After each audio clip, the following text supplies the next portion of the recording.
Аз съм един изневен татко и тази вечер ще си говорим за пишки.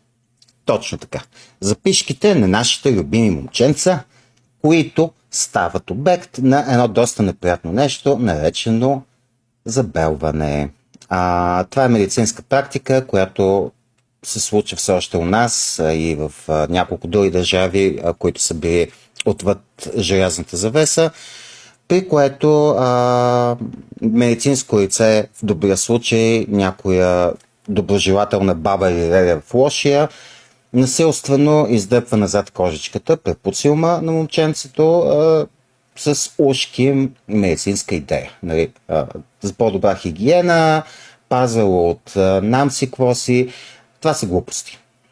Значи, хиляди, стотици хиляди години мъжете са живеели, са растели и всичко им било наред без това нещо. Докато в началото на миналия век някой не го е измислил, не е казал, така е по-добре, дайте да спестим няколко години на естественото развитие на мъжкото тяло и да го направим насилствено. Всичко добре, но пак миналия век, 80-те години, малко по малко почва да се натрупват доказателства, че това не е правилно, че е противопоказно и че не трябва да се случва. Защо? Защото колкото и да е внимателно, колкото и да е опитен медика, който го прави, това все пак е травма на едни доста лесно раними части от тялото, които при децата не са и съвсем развити. И до какво води това? Първо, води до болка при детето, която няма смисъл да причиняваме, ако няма никаква полза и няма никаква причина. Второ, често ставя белези, което не е кой знае какъв проблем. Сега аз може да греша, поправете ме, ако мисля, че греша. Конкурс най-красива пишка мисля, че няма.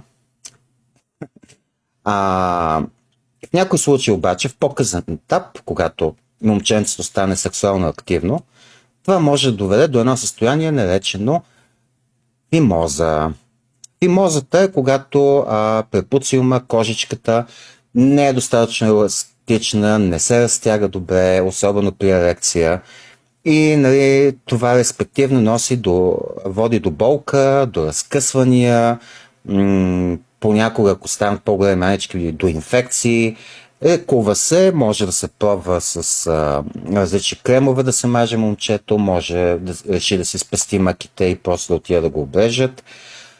Това също е малкото зло. По-лошото е, когато се получи една по-тежка фимоза, при която кожичката застава под главичката на пениса и не може да се върне обратно. Това първо е адски болезнено, няма да си представя за какво става дума. Второ, е опасно. Особено ако няма как момчето да получи медицинска помощ в рамките на няколко часа. Да речем, отишло е на планина с приятелка, решили се да се натискат, станало е това, то не може да ходи от болка, защото това прекъсва кръвоснабдяването на пениса. И ако това продължи с часове, може да станат доста кофти неща. Това за болката го казвам от личен опит. На мен ми се случи, когато бях младеж. Наложи ми се поспешност да ме приемат в пирогов, урологията, малко да ме тунинговат, да чукна на дърво, всичко е окей от тогава нататък. Имам 2 момченца, може един ден да реша да направя още едно, кой знае, да намечва жена ми. Не го правете. Оставете пишките на мира. Сериозно. За съжаление, това обаче продължава да се прави у нас редовно, особено от по-възрастните педиатри. Даже аз съм го виждал с очите си, понякога е едновременно плашещо и комично. Те в момента, в който вият бебешка пишка и ръцете им така се лепват отгоре, давай да запълваме, давай да дърпаме. Не. И вие като родители трябва да ги спрете. Вие имате това право. За съжаление, голяма част от по-възрастните лекари това са го правили 40-50 години и вече им е станал един условен рефлекс. Изобщо, нали, преди се замислят, преди всичко такова, виждат пишка щак. По-младите лекари, които са учили вече по западни учебници, не по вехтите книги от СССР, го знаят това и те ще ви го кажат. Ако някой тръгне към пишката на детето ви, спрете го. По принцип, ако някой тръгне към половите органи на детето и независимо от пола, спрете го, нали? Но това е друга тема. Така ще имате по-щастливи деца. Един ден, когато станат по-големи, тези деца ще имат по-щастлив сексуален живот, без опасности. Ще им спастите травма, ще им спастите болка, ще се спастите на себе си огриждения. И в крайна сметка природата си знае работата. Това е доказано толкова милиони пъти, че нали, няма смисъл да го говорим.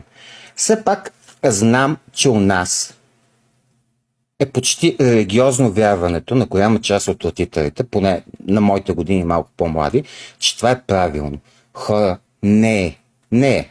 Пак казвам, оставете пишките на мира. Хубава вечер. На здраве.